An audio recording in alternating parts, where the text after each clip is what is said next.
In this video, I'm going to continue with the transformation rules being applied to the trig functions.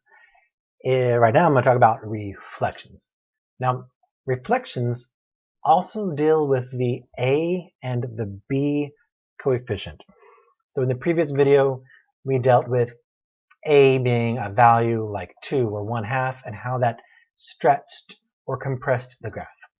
Now I'm dealing with a and b being negative numbers.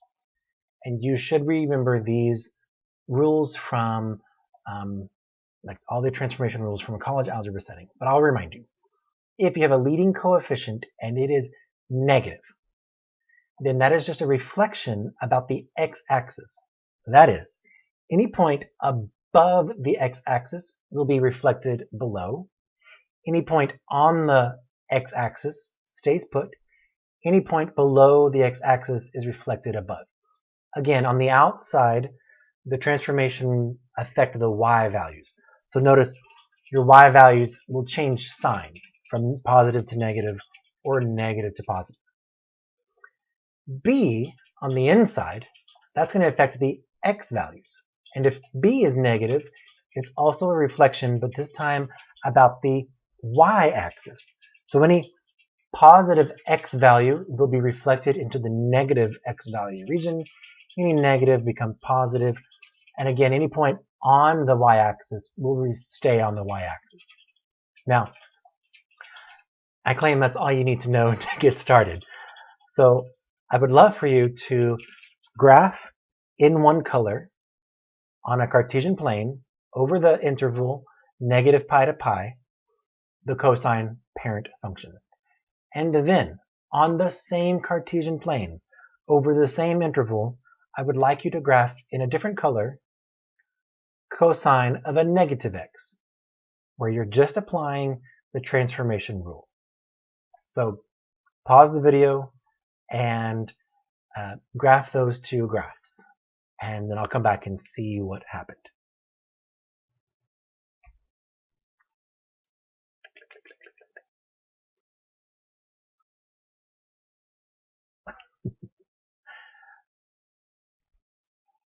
All right, so let me catch up real quick. I know that cosine starts high. I have that point memorized. Cosine of 0 is 1. Cosine of pi halves is 0. Cosine of pi is negative 1. Get those main points on the graph. To help me flesh this out, the thirds are really nice with cosine. So if I label the thirds, I should be able to get those halves on there. So I'm labeling in quadrant 1 and quadrant 2, pi thirds and 2 pi thirds, and then in negative quadrant 1, negative quadrant 2, getting negative pi thirds and negative 2 pi thirds. I know it'll be positive here, but then negative there. Similarly, positive, negative. And in black, I can get a good sketch of my cosine wave.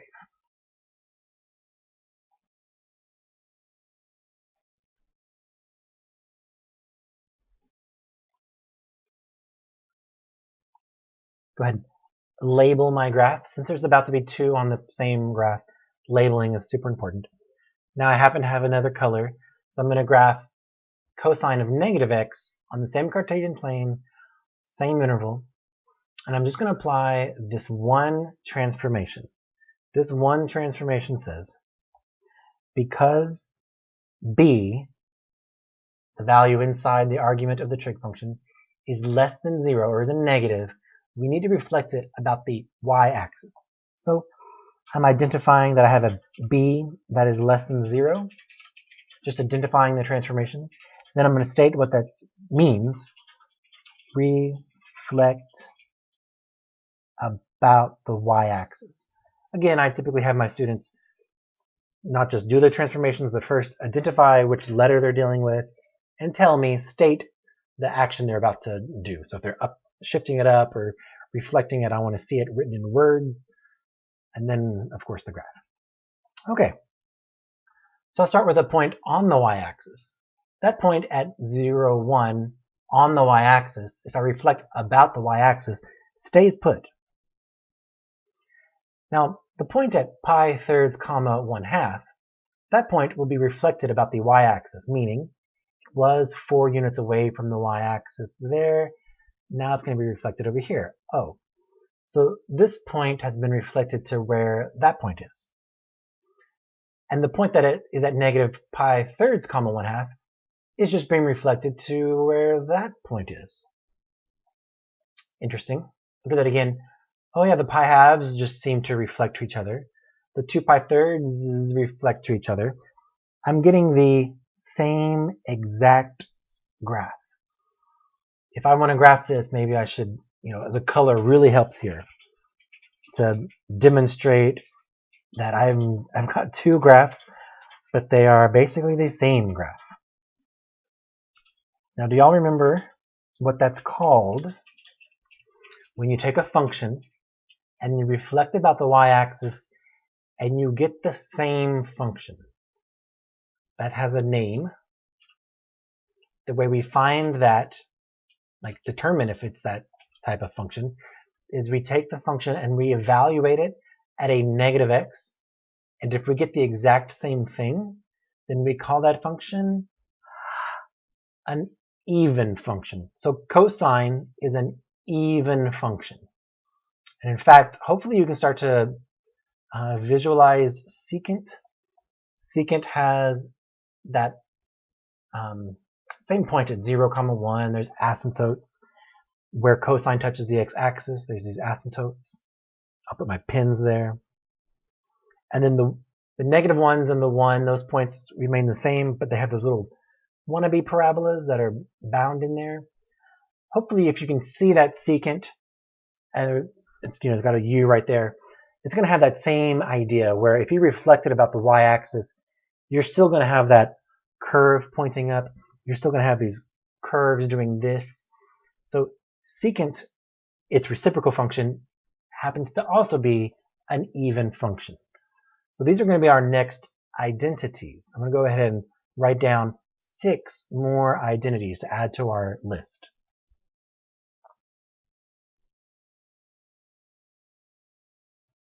We've got 2 even identities.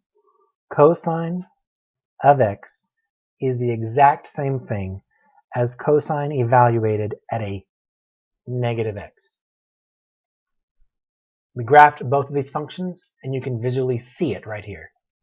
Secant is the same way. Secant of x is the same thing as secant being evaluated at negative x. Now, while I have your attention and we're on this subject matter, I would like to bust out a unit circle and just, oh my god, I never have it on me. Why is that thing? Here we go. Just to show you it in use. So, I have a unit circle, and I just claimed that something like, oh, I don't know, cosine of pi 6. I just claimed with the equal sign. I'll put a little question mark here because I'm trying to maybe show it. But I claim that that's going to be equal to cosine of a negative pi 6. All I'm doing is putting a minus sign inside of that cosine. So let's go off and find these 2 values. Cosine of pi 6 is the x value, root 3 over 2. If I look at negative pi 6, well, that's starting on my unit circle. I go negative pi 6. It's coterminal to 11 pi 6. Oh yeah, the x value is the same. It is root 3 over 2. In fact, if I ever ask you for something like, what is the secant value of a negative 2 pi thirds? I could, on the unit circle, go find that, or I could just acknowledge that that's going to be the exact same thing as finding secant of positive 2 pi thirds.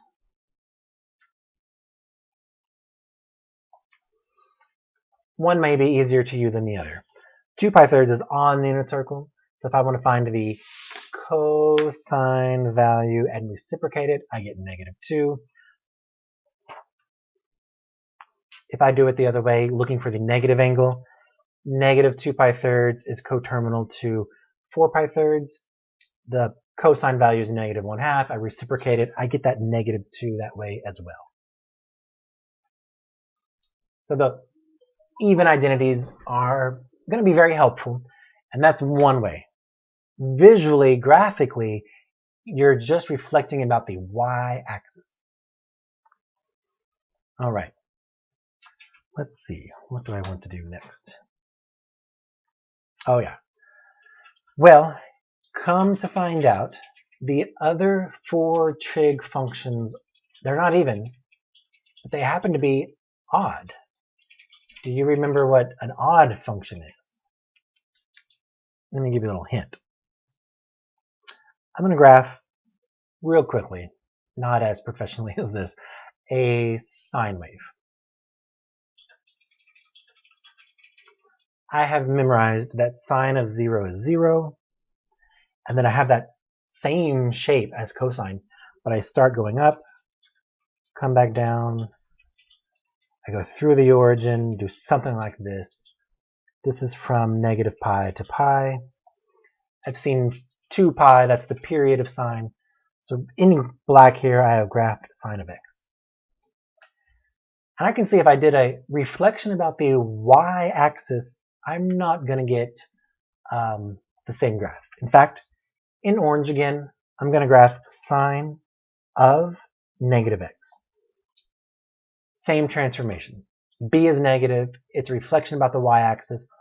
All these points that are in the positive side of y need to be reflected to the left. So instead of going up and down, I'm going to be going up and down this direction. So again, let me do that again. This high point at pi halves comma 1 has been reflected to negative pi halves comma 1. The x values are changing, not the y values. Now I need to reflect these points about the y-axis as well. So the point at negative pi halves comma negative 1 is being reflected to pi halves comma negative 1.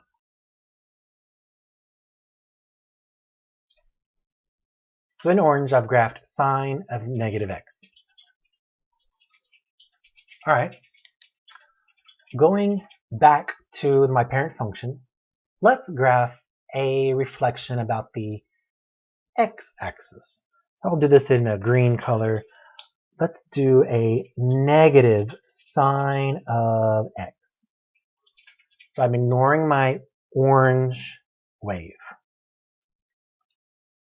I'm going back to my parent sine wave from negative pi to pi, showing the full period of 2 pi. I have a minus sign on the outside. This time, my a is negative. That means I need to reflect about the x-axis. So any point above the x-axis will be reflected below. So I'm looking at the black graph in quadrant 1 over here. And I'm going to take those y values that are positive and make them negative. Now notice what I'm getting. If I take this point and reflect it down, I'm getting every point here on that green graph. Interesting. Similarly, if I take my parent graph, which is below the x-axis here, and reflect it about the x-axis above, I'm getting that orange graph again. We call this relationship odd. If you can reflect the graph about the origin, or another way to think about it is if you can do a double reflection, so about the y and the x, and you get back sine, then that is an odd function. And it just so happens that all 4 of the other trig functions are odd functions. They behave in this way. I'm going to go ahead and write down these identities.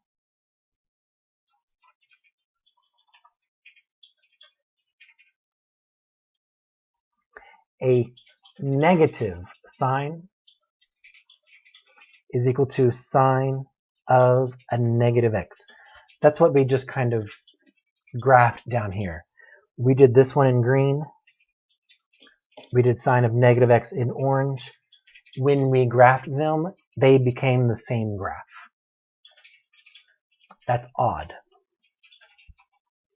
It's true for the reciprocal cosecant.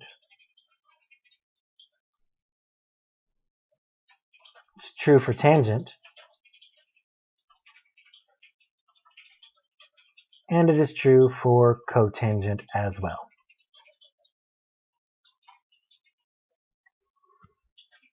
If you take cosecant and reflect it about one axis, it's going to be equal to cosecant reflected about the other axis.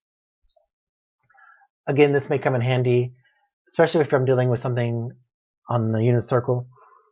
If someone asks you for cotangent of a negative value, you may want to just go off and find cotangent of that value and then make it negative. Let's see if we can walk through an example like that.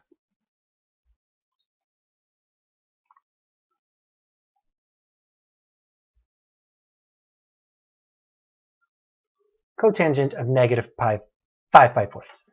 It's easy to do. I can find the negative angle on my unit circle, but let's try this out.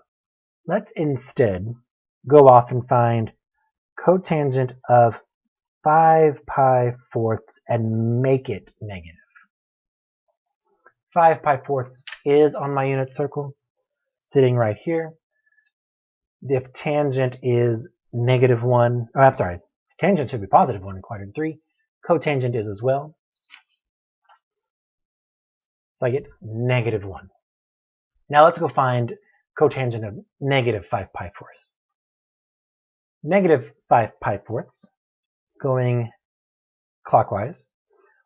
1, 2, 3, 4, 5. Something's not quite right. Cotangent of a negative 5 pi fourths should be negative 1. Tangent here is negative 1. The reciprocal of negative 1 is still negative 1. So my value, my final result is negative 1, which is the same thing as finding 1 and making it negative. May or may not be helpful in that situation, but it's true. These are odd relationships. All right, I think you have the tools you need to handle the reflections. If there's a minus sign on the outside, you simply reflect about the x, up and down, changing y values. If you have a negative on the inside, you simply reflect about the y, left and right, changing the x values. All right, see you in the next video.